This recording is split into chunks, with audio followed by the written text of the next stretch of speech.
Eric Castagnède. Bonjour. Merci d'accepter notre invitation au Festival Thriller de Gujan.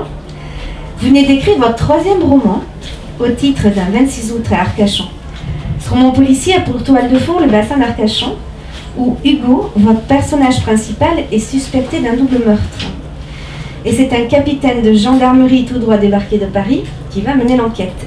Est-ce que vous pouvez nous en dire un petit peu plus ?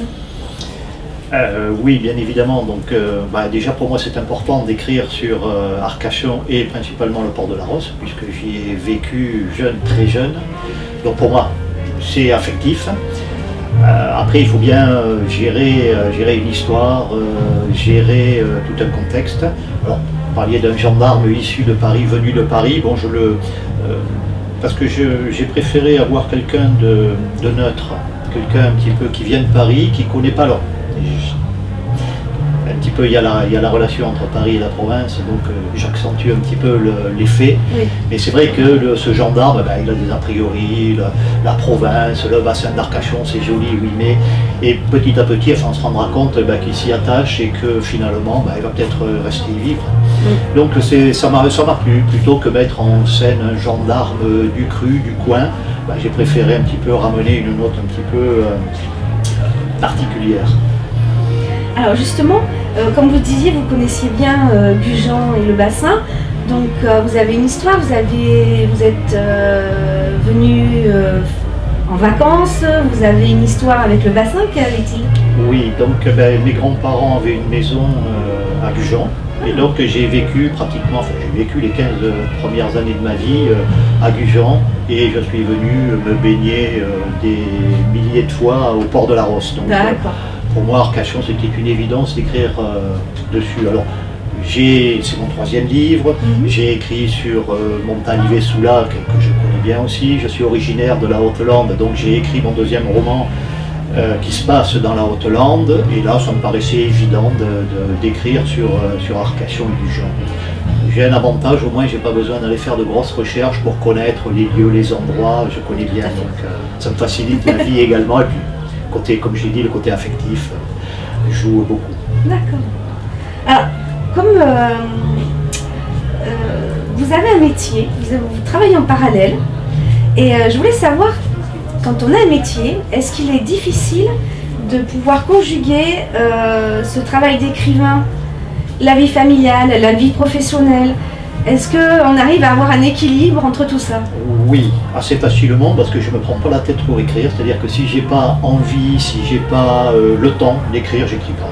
D'accord. Donc je prends ça vraiment comme un plaisir, comme un autre, comme je vais faire de la généalogie, comme je vais aller faire du billard, Donc partant de là, j'écris quand je peux, quand j'ai envie. Si j'ai pas envie, je fais pas. C'est-à-dire que le syndrome de la page blanche, je connais pas, puisque je prends mon stylo, si j'ai rien à dire, je fais autre chose. Donc non, aucun problème avec la vie, comme vous dites, familiale, professionnelle, aucun problème. Alors à ce moment-là, combien de temps pour faire un livre ?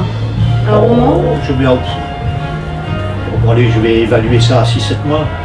Ah, quand même. Ah oui, Oui, de toute façon, je pense qu'il n'y a personne qui vous dira qu'il écrit un bouquin en 15 jours. Enfin, Ah non, moi je m'attendais à plus que ça. Ah oui, comme non, 6-7 mois, ils viennent et bon, ça me plaisir, je m'y mets, j'ai plaisir le soir. Alors, après j'ai la particularité le soir, je préfère être dans mon bureau à écrire, à faire autre chose que à regarder la télé, etc. Donc ça libère du temps quand même. Voilà, c'est pas un gros exploit de prendre un peu de temps pour écrire dans ces conditions-là. Parfait. Et une petite question, quelles sont vos références littéraires dans le thriller ou roman policier ? Alors, je vais dire j'en ai pas. Parce que moi, de tout temps, de tout temps, je lisais beaucoup des feuilletonistes du 19e siècle, Zola, etc. Puis un petit peu les Mauriac, et donc j'étais très axé sur cette littérature-là pendant des dizaines d'années. Et lorsque me suis mis dans l'idée d'écrire, et surtout d'essayer d'être publié, j'ai essayé de voir ce qui se passait autour. Et c'est là où je me suis intéressé à tout ce qui pouvait s'écrire maintenant. De base, ma culture est très ancienne. Alors comment on s'oriente plus à faire des romans policiers ou... Alors peut-être que j'aurais aimé faire des romans de base, mais j'ai la particularité de ne pas savoir écrire des choses obligatoirement gaies et qui se terminent bien. Non, je me rends compte que mes personnages, je les maltraite, ce sont des personnages tout à fait des anti-héros, incomplets. C'est des gens ordinaires, classiques, que l'on rencontre partout. Et donc il leur arrive des trucs. Comme Hugo qui travaille à la mairie d'Arcachon. Voilà, le pauvre, il travaille à la mairie d'Arcachon, le pauvre, c'est bien. Hein. Et donc, disons, il n'a pas une vie de rêve, pas obligatoirement de rêve. Et donc, il a la particularité de vivre sa vie avec beaucoup d'inconvénients. Et il va lui arriver... Et il lui arrive des choses. Alors, je ne sais pas terminer des livres gaiement.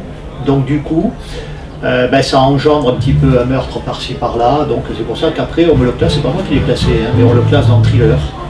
On aurait pu le casser dans le roman, bon, moi ça ne me dérangeait pas, on me les classe dans le thriller. D'accord. Merci beaucoup Eric. D'accord, merci. Et puis à très bientôt, merci.